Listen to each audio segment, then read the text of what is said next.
Let's talk a little bit about the weather here. We have a storm system approaching. We're fine this morning. It's cold. Big coat's out the door. It's dry. Highs today. There will be lower 40s this afternoon around the noon to 1 o'clock hour. That's when we hit the lower 40s. And then we see rain developing, mixing with some snow with minor impacts, if any. All right, some spots will not see too much of anything. The temperature at this point will drop. It's going to drop into the 30s once that precipitation kind of settles in across the area. So we're zoomed into the BOK Center. They're going to make an announcement here coming up, I believe, around the 9 o'clock hour of a big act that's coming to town. So we're all trying to figure out what that's going to be. All right, looking through Jinx and Glenpool in 44 and 75. Nothing right now. We're fine. We're in the 30s. The noon hour at about 40 to 41. By 1 to 2 o'clock, we're at 42, maybe 43 at the top end. And then we see some showers. Now, this will be the liquid variety. All right, it's going to be some light rain developing. And then as the main upper-level storm system gets closer to the area and the precipitation kind of settles in, there's a process that the temperature will drop into the 30s. And then we have that window that we can see a rain-snow mix. As far as these types of systems go, for our part of the state, this is going to have minimal significant impacts. It'll have minor impacts, and it's a fast-moving system regarding the actual window for kind of wintry precipitation for eastern Oklahoma.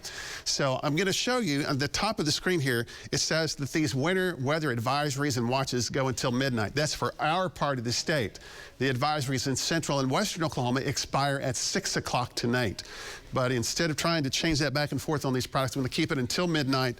So that means this area, if we have any other warnings or advisories issued. So Latimer, LaFleur County, Pushmataha County, also in the western Arkansas. Tulsa County is not included right now in a travel advisory. However, rain changing to a snow mix is a possibility, but we're not anticipating anything significant. There may be a little bit on the grassy areas. That would be about a half an inch or maybe a dusting in spots.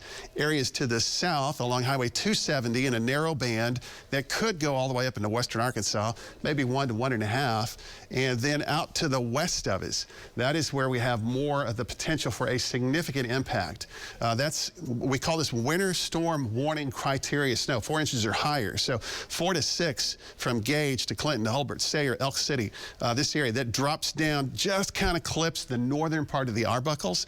Oklahoma City, the anticipation is about 1 to 1.5 inches of slushy snow, mostly on the grassy areas, and maybe the same thing around the Pontotoc County areas. So that's the setup, the way it looks right now. Winter storm warnings are posted in those counties that are highlighted in red. And right now, Bartlesville, Tulsa, Pryor, Bristow, Muskogee, even McAllister, Pittsburgh County, at this point, technically doesn't have an advisory, but could be added later today, especially Pittsburgh County. So we'll keep you posted. So here's the local radar. It's pretty quiet right now, but just as the morning progresses, we're going to start to see the showers developing. So this is the 1 to 2 and 3 o'clock time period. The 40s start to come down, and the temperature starts to change. Some of this that will go from rain into this kind of wet, slushy type snow, and then dry air moves in behind it. So 5, 6, 7 o'clock, there's going to be that window mostly across northern Oklahoma. Dry air moves in behind it, and it'll zip on out of here pretty quickly. Now, tomorrow morning, it will be cold. We'll be in the 30s. Could be as low as 32, as warm as 38 tomorrow morning. It's going to depend on how quickly the clouds clear out. And then 45 on Tuesday. It's a cold week, several fronts, but the one that will probably get our attention after today would be Friday, because we could have some flurries. But look at that temperature, a high only of 38 on Friday.